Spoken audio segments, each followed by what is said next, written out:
अगर आप 10th से 11th मूविंग बच्चे हो या आपके बच्चे 10th से 11th में मूव कर रहे हैं तो ये वाला वीडियो बहुत काम का होने वाला है। कोई मोशन के कोर्सेज के लिए नहीं आया हूँ, बात करने आया हूँ उनके भविष्य के लिए, क्योंकि कई बार वो कंफ्यूज रहते हैं कि मुझे कौन सा सब्जेक्ट लेना चाहिए। उन्हें ये तो पता होता है कि मुझे बनना क्या है, पर मेरे को सब्जेक्ट कौन सा लेना चाहिए। इसके लिए बहुत काम की बात करके लाए हैं। पूरी एक्सपर्ट्स की टीम ने एक बहुत अच्छा टूल बनाया है जिसे सब्जेक्ट सेलेक्टर कहते हैं। टेक्नोलॉजी और एक्सपीरियंस का राइट कॉम्बिनेशन लेके आए हैं ताकि हम 10th से 11th वाले बच्चे को सही बात बता पाएं। ये टूल कैसे यूज में आने वाला है ये मैं आपको बताऊंगा। बहुत काम का टूल है, बहुत मेहनत के साथ बना है, जरूर इसे करना। पर उससे पहले मैं छोटी छोटी बातें और बता देता हूं। फिर से कह रहा हूं, आखिरी तक देखना। टूल बहुत काम का है, आपको समझ में आएगा कि ये कैसे काम करता है और आपको कैसे भविष्य को सुधार सकता है। पहले मैं बताता हूं कि तुम अपने सब्जेक्ट को लेकर कैसे सोचते हो।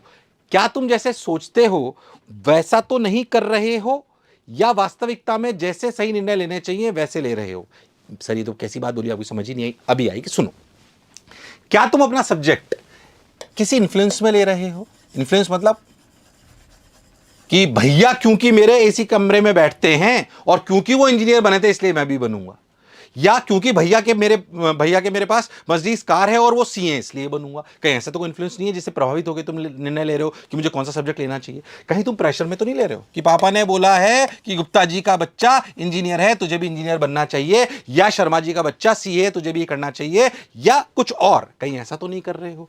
या तीसरा, कहीं तुम ऐसा तो अपना निर्णय इसलिए ले रहे हो क्योंकि दोस्त ने सोचा है, दोस्त ये ले रहा है इसलिए मैं भी ये ले रहा हूं। चौथा, सर मुझे पता ही नहीं, मेरे को तो लैक ऑफ नॉलेज है, मुझे पता ही नहीं मुझे क्या करना है। इन चारों में से कोई ना कोई कारण हो सकता है तुम्हारा हो। क्या ये तरीके सही हैं? नहीं। दोस्त ने जो सोचा, क्या मुझे भी वही सब्जेक्ट लेना है? बिल्कुल नहीं, ऐसा बिल्कुल नहीं सोचना है। क्या प्रेशर मिलना चाहिए? बिल्कुल नहीं। पेरेंट्स से भी कहना चाहता हूं, प्रेशर में निर्णय मत कराइए। अपने सपनों का बोझ उन पर मत डालिए। कहीं इन्फ्लुएंस होकर तो नहीं ले रहा है। सही बताऊं तो सबसे ज्यादा यहां गड़बड़ हो रही होती है।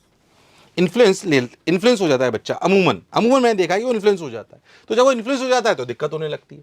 प्रेशर आजकल वैसे पेरेंट्स समझते तो कम ही डालते हैं, बट इसको लेके कई बार गड़बड़ी होती है और इन्फ्लुएंस में वो कई बार गलत सब्जेक्ट लेते हैं। मैं अपने टाइम पे भी जानता हूं, एक मेरा बहुत अच्छा दोस्त जो पढ़ने में बहुत अच्छा था, उसने वो वाला सब्जेक्ट इसलिए ले लिया क्योंकि उसका खास दोस्त वो ले रहा था।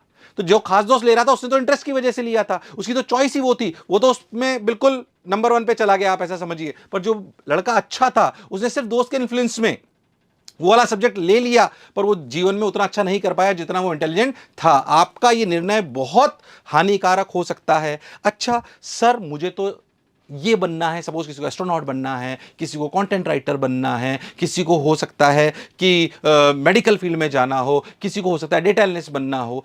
क्या ये रास्ते, कोई भी जो आपको बनना है, क्या वो रास्ते सिर्फ एक ही रास्ते के थ्रू होकर बनते हैं? नहीं, वो बहुत सारे रास्तों थ्रू होकर बनते हैं। बट उन सभी रास्तों के अभी सिर्फ 4 रास्ते हैं। 4 कौन से आप सब लोग जानते हो।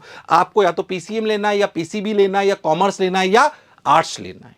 यही आपके पास 4 सब्जेक्ट है। फिर से ध्यान सुनना, कौन से? पीसीएम, पीसीबी, कॉमर्स या फिर आर्ट्स। इन चारों में से आपको कुछ कुछ लेना है। हां, इनसे बनने वाले करियर बहुत सारे हैं और उनसे जो फाइनल डेस्टिनेशन में जो आप जीवन में बनोगे वो वाली चीजें भी इनके रास्तों से होते हुए अलग अलग तरीके से जा सकती हैं। तो सर मैं कैसे चुनूं, मुझे कौन सा सब्जेक्ट लेना चाहिए? पहली बात, इस तरीके से तो बिल्कुल नहीं चुनना है। अब जैसे मैं आपको एक बात बताता हूं कि सर मेरा इंटरेस्ट कुछ है, जैसे इंटरेस्ट मतलब जैसे मैंने आपको बोला कि मेरा इंटरेस्ट कुछ है। जैसे मान लीजिए मैंने आपको बोला कि मैं ऐसी जगह जाना चाहता हूं, सपोज मैं नासा में जाना चाहता हूं। मैं अपना इंटरेस्ट बताता हूं कि मेरे को लगा, जब मैं था तो मुझे लगता था यार मैं साइंस फील्ड में जाऊंगा, फिजिक्स फील्ड में जाऊंगा। क्या फिजिक्स फील्ड में जाने का तरीका सिर्फ इंजीनियरिंग हो सकता है? नहीं, मेडिकल साइंसेज के थ्रू भी हो सकता है वो, इसमें कोई शक और संशय वाली बात नहीं है। तो क्या सिर्फ पीसीएम लेने से बात बन जाएगी? नहीं। तो इंटरेस्ट मेरा और मेरा सब्जेक्ट, क्या जो मेरा इंटरेस्ट और सब्जेक्ट यानी कि सब्जेक्ट सिलेक्शन जिसे हम कहते हैं, क्या ये सिर्फ एक ही सब्जेक्ट से होकर गुजरता है? ये सही नहीं। मैं जो आज बनना चाहता हूं, इंटरेस्ट मतलब जो मैं बनना चाहता हूं, और जो मेरा सब्जेक्ट है, क्या एक ही सब्जेक्ट से इस इंटरेस्ट की तरफ जा पाओगे? ऐसा नहीं है। बहुत सारे ऐसे इंटरेस्ट हैं जो मल्टीपल सब्जेक्ट से होके जा सकते हैं। तो मान लीजिए कि किसी को नासा के प्रोजेक्ट में पहुंचना है, क्या उसका तरीका सिर्फ पीसीएम से होके जाएगा कि पीसीबी से होके भी जा सकता है? हो सकता है किसी और कॉमर्स के भी किसी फाइनेंशियल उससे लीड होकर वहां पे पहुंचता हो। तो हमें सब्जेक्ट सिलेक्शन कैसे करना चाहिए? अगर किसी भी एक इंटरेस्ट को लेकर 2 सब्जेक्ट हो सकते हैं तो हमें कौन सा सब्जेक्ट चुनना चाहिए? जो हमारी स्ट्रेंथ्स हो, हमारी क्या हो? स्ट्रेंथ्स। अब इस वाली कहानी आने वाली है, धीरे से इसलिए बात बोल रहा हूं ताकि तुम्हें मेरी बात समझ में आए। इंपॉर्टेंट बात यह है। तो सर मेरे सब्जेक्ट सिलेक्शन में मेरी क्या चीज काम करती है? स्ट्रेंथ। कौन सी स्ट्रेंथ? करंट। क्या जो मेरी करंट स्ट्रेंथ्स हैं, जाहिर सी बात है मेरी समय के साथ स्ट्रेंथ बढ़ती जाएंगी, बट अभी जो मेरी करंट स्ट्रेंथ है उसको अगर मैं लेके चलूंगा, उस सब्जेक्ट को अगर चुनूंगा, तो क्या रियलिटी में मैं सब्जेक्ट सिलेक्शन सही करूंगा, और सब्जेक्ट सिलेक्शन सही करूंगा तो उससे आने वाले एग्जामिनेशन में मेरे सिलेक्शन के चांसेस बहुत बढ़ जाएंगे। बिल्कुल ऐसा मत सोचना कि हम कोई सब्जेक्ट सेलेक्टर ऐसा लेके आएंगे जिसमें आर्ट्स की बात नहीं होगी, कॉमर्स की नहीं होगी, जो बच्चा जिस लायक होगा वैसे ही करी जाएगी। जब हमारी टीम ने पूरे ने बैठकर ये सोचा कि कौन सी स्किल्स इन सब में काम करती हैं, तो ये कैसे काम करता है पहले मैं आपको बताता हूं, पूरी मैथ्स में नहीं जाऊंगा, बट मैं आपको बेसिक बात बताता हूं। तो हमने देखा कि बच्चे के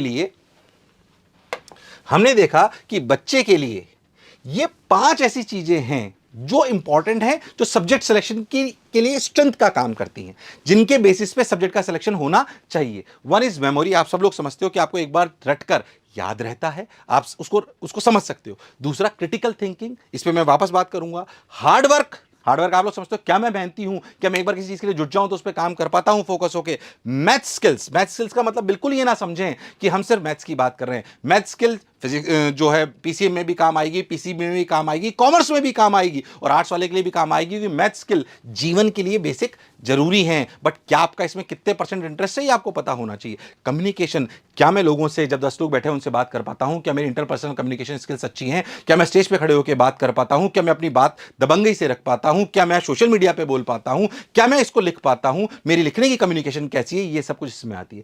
क्रिटिकल थिंकिंग, क्या मैं कंसेप्चुअल समस्याओं को, जो क्रिटिकल थिंकिंग है उसमें कर पाता हूं, मतलब कोई भी ऐसी समस्या जिसका समाधान सबके पास ना हो, क्या मैं इसका कोई ऐसा सॉल्यूशन निकाल पाता हूं जो किसी ने सोचा ना हो। डेटा के फॉर्म में हो सकता है, या वो आउट ऑफ द बॉक्स सोच के हो सकता है, नया आइडिया हो सकता है। ठीक है, ये क्यूरियोसिटी से थोड़ा डिफरेंट है। क्यूरियस मतलब नई चीज की नॉलेज लेना, क्रिटिकल थिंकिंग मतलब कोई भी अगर समस्या है तो उसका out of the box solution सोच पाना, वो क्रिटिकल थिंकिंग है। उसका भी एक बहुत बड़ा पैरामीटर हो सकता है, बट अभी बेसिक बात करते हैं। मैंने आपको सारी चीजें समझाई कि ये कौन कौन सी स्किल्स हैं। अब ये जो स्किल्स हैं, इन सभी का स्किल का यूज आपके जो 4 सब्जेक्ट हैं, कौन से आपके जो 4 सब्जेक्ट हैं, कौन से मैं आपको बताता हूं। आपके जो 4 सब्जेक्ट हैं कौन से, ध्यान से देखो। आपके 4 सब्जेक्ट है PCM, PCB, commerce and arts. ठीक है, ये जो आपके 5 मेन सब्जेक्ट्स हैं, इन पांचों मेन सब्जेक्ट्स में, सॉरी 4 जो सब्जेक्ट्स हैं, पीसीएम, पीसीबी, कॉमर्स और आर्ट्स, इन सब में अलग अलग रोल है सब चीजों का। जैसे मैं आपको समझाने का प्रयास करता हूं, आर्ट्स में कम्युनिकेशन और मेमोरी का काफी रोल होता है, मैथ्स का इतना कोई खास रोल नहीं है। बट अगर बात करें क्रिटिकल थिंकिंग और मैथ्स की, तो इसमें पीसीएम पीसीबी का अलग रोल है, पीसीबी में मेमोरी की वेटेज अलग है। तो हमने बैकएंड पे इन स्किल्स को अलाइन करा सब्जेक्ट की वेटेज पर, मतलब किस सब्जेक्ट में कौन सी स्किल की ज्यादा रिक्वायरमेंट है। फिर उस पर हमने एक्सपोनेंशियल फॉर्मूले लगाए जो मैथ्स में रिक्वायर्ड होते हैं, वो तुम्हें यहां बताने की जरूरत नहीं है। और हमने सोचा कि क्यों ना बच्चे को स्कोर दिया जाए कि इन स्किल्स को तुम्हें भरना है, और भरकर तुम्हें यह पता पड़ जाएगा कि मैं कौन से सब्जेक्ट में सबसे ज्यादा मेरे लिए सुटेबल है।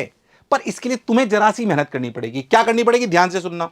तुम्हें यह मेहनत करनी पड़ेगी कि तुम अपनी इन स्किल्स को, टफ काम है, हमने भरा के देखा तो लोगों को थोड़ा टफ लगा, पर टफ है। ध्यान समझना, एक तो तुम्हें समझो, select rank from 1 to 5 for each skill, 1 is strongest.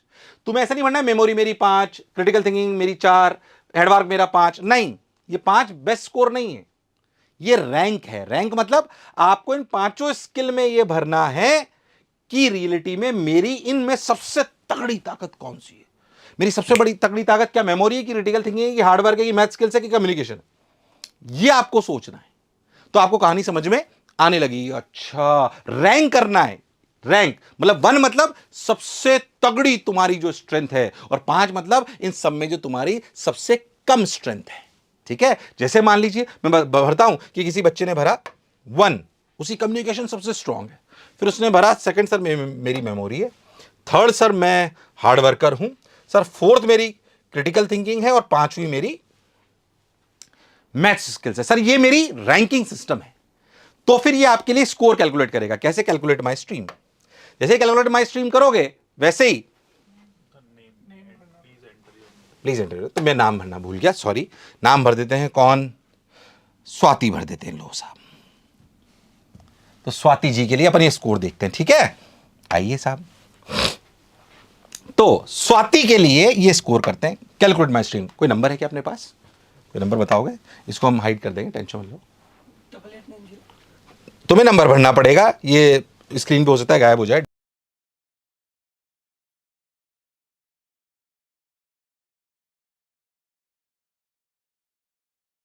OTP आएगा, प्लीज बता दीजिए। 3543। ठीक है साहब, ये देखिए कौन जीता इसमें। Thank you Swati. Based on your responses here is your subject selection result. Arts, यानी कि उसके हिसाब से इसका स्कोर कितना है, 822। सारे सब्जेक्ट के स्कोर आ गए, पर इनमें विनर कौन था, आर्ट्स। दूसरा अगर उसे चूज करना हो तो कौन है, पीसीबी। उसके बाद कौन है, कॉमर्स। सबसे आखिरी में कौन है, पीसीएम। तो ये आपकी स्किल्स के हिसाब से बताएगा कि आप क्या करते हो। फिर मैं कह रहा हूं सजेस्टिव स्कोर है जो दिमाग लगा के बनाया गया है, सिर्फ इसी के बेसिस पर निर्णय लेना है ये भी मैं आपको नहीं बोलूंगा, but it will be one of the guiding factors जो आपको काम करके बताएगा। बट इसके लिए आपको ढंग से उस पूरे रैंक वाले सिस्टम को चलाना पड़ेगा। ठीक है सर, हम आपकी बात बिल्कुल हमें समझ में आ गई। तो आशा करता हूं कि तुम लोग ये वाला फॉर्म भरोगे और एक बार पता करोगे कि तुम्हारा स्कोर कितना आता है, और फिर अपने दोस्तों से भी डिस्कस करोगे। ऐसे बहुत सारे इनिशिएटिव लेकर हम आते रहते हैं। प्रेम बनाए रखने के लिए बहुत बहुत धन्यवाद। और अपना सब्जेक्ट चुनने से पहले 10 बार सोचिए, और जब एक बार सोच लो तो फिर उससे पीछे हटने की जरूरत नहीं है। कर्म करते रहिए, किस्मत के भरोसे मत रहिए। एक और खास बात, अपना जो भी स्कोर आ रहा है ना, कमेंट करके तो बताओ तुम्हारे का क्या आ रहा है। ठीक है, चांस एक ही बार मिलेगा। मुझे सुनने के लिए बहुत बहुत धन्यवाद। Thank you.